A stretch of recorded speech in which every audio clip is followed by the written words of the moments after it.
시청자 여러분 안녕하십니까? 여러분을 위한 NTVC 뉴스 지금 시작하겠습니다. 중국이 동북공정을 펼치며 역사 왜곡을 펼치는 지금 고구려에 대한 관심이 그 어느 때보다도 높습니다. 중국 정부는 자기들만의 역사관을 들이대고 고유 문화를 훔치며 한반도 속국론을 조용히 밀어붙이고 있는데요. 오히려 이와 반대되는 역사적 증거인 중국의 황제가 고구려에 복속한 기록을 알아보겠습니다. 고조선을 잇는 배달민족의 요동과 중원 진출은 과거로 갈수록 활발했는데요. 현대인들에게도 가장 유명했던 시기이자 요동 진출의 정점이 되었던 시기는 고구려의 전성기로, 이 역사적 기록의 주인공들은 바로 고구려의 광개토 태왕과 장수 태왕 시기 중국 북연 황제들입니다. 당시 중국은 삼국지의 배경이었던 시대 직후인 위진남북조 시기였는데요. 그 시대에 중국 동북부를 차지한 나라가 바로 이 연나라, 즉 북연이었습니다. 하지만 서쪽의 북이, 동쪽의 고구려에 눌려있는 북연의 지정학적 위치는 상당히 난감한 위치였고, 결국 북연 황제는 고구려 태왕의 신하를 자칭하며 고구려의 제후국으로 들어가게 되었습니다. 또한 내부적이나 다른 중국 국가들 앞에서만 황제를 칭하고 북위에서 온 사신을 잡아가두는 등 고구려에는 몸을 낮추고 당시 고구려 중심의 세계관에 복속되는 모습을 보였습니다. 북연도 중국에서는 큰 소리를 칠 만한 나라였고 산동부터 요동 일부까지 드넓은 국토를 가졌었지만 당시 전성기를 맞이했던 북방의 최강국 고구려가 바로 옆에 있었기 때문입니다. 또한 내부 반란으로 새로 황제가 된 문성재는 서기 414년 동생 풍비를 고구려의 인질로 보내기도 했습니다. 당시 유목민족이 지배하던 동북아의 패권은 고구려에 있었다는 것을 알 수 있는 기록입니다. 북연이 한민족의 세력권에 종속되었다는 것을 증명하는 사건은 또 있었습니다. 서쪽에 위치한 북위에게 국경의 백랑성을 뺏기는 등 부군이 점점 쇠하자 북연의 황제 소성제는 서기 435년 고구려에 사신을 보내 만약의 경우 망명할 수 있도록 장수태왕의 허락을 구했습니다.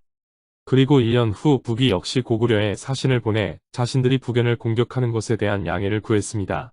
그러자 북연은 발등에 불이 떨어진 것이나 마찬가지인 입장이었는데요.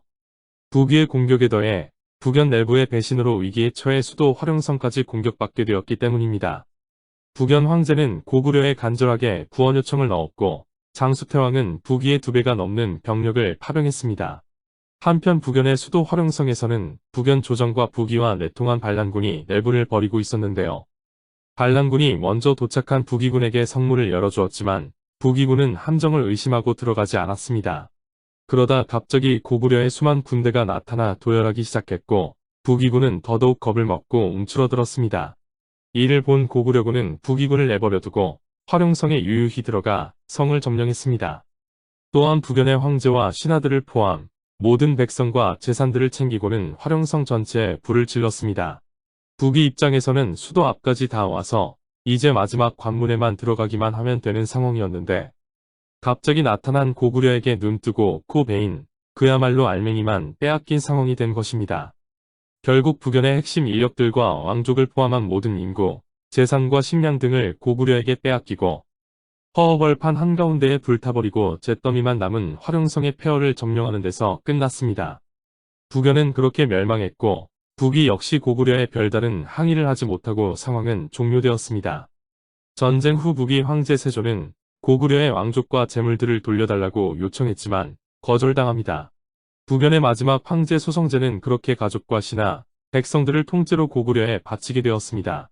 그렇게 80리, 요즘 단위로 하면 35km에 달하는 수십만 명의 행렬이 고구려로 이어졌고 중국의 후이서에 따르면 소성제를 맞이하러 온 고구려의 사신이 용성왕 풍구는 참 피곤하겠소라며 하대했습니다. 여기서 용성왕이란 일반적인 왕인 일자왕보다 한 단계 낮은 이자왕으로 왕보다 아래 취급을 받습니다. 하지만 당시에는 외왕 내제, 즉 밖에서는 숙이고 다니지만 자국 내에서는 황제국을 표방하는 일이 흔했습니다. 모든 백성들과 귀족들이 함께 피난와서 지켜보는 상황에 고구려의 일개 관리에게 크게 무시당한 것입니다. 신하와 백성들 앞에서 체면이 말이 아니었던 소성제는 결국 외교 문제를 일으키게 됩니다. 그는 중국 남부의 유송으로 탈출하려 했지만 유송에서 이 계획을 고구려에 알려 실패합니다. 결국 북연의 마지막 황제와 황족들은 고구려의 손에 모두 처형당하게 되었습니다.